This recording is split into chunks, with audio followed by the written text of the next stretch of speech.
Dans un monde où nous sommes sans cesse sollicités, beaucoup de parents et d'enseignants se plaignent du manque d'attention et de concentration des enfants.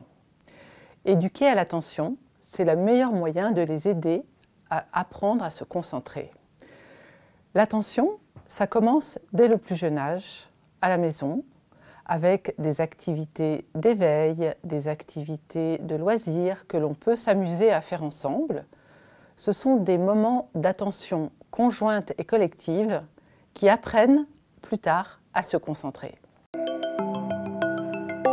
La multiplication des écrans est en partie responsable de ce déficit d'attention.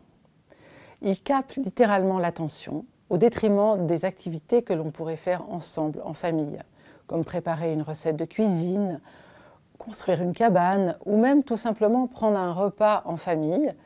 Autant d'activités qui demandent une sorte d'attention collective et qui préparent, qui apprend la capacité à se concentrer. Bien souvent, les difficultés d'attention ne concernent pas seulement l'enfant, mais la famille tout entière. Le cocon familial est grignoté par la pression du temps, l'hyperconnexion, le zapping, et les parents, parfois, répondent à leur enfant « Écoute, j'ai pas le temps. Pas le temps de t'écouter, pas le temps de prendre le temps, pas le temps de me poser. »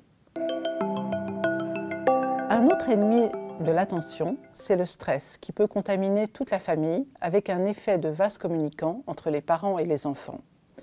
On peut s'initier en famille à différentes techniques, comme le yoga ou la méditation de pleine conscience, pour apprendre à être présent à soi-même et à se centrer sur ses sensations.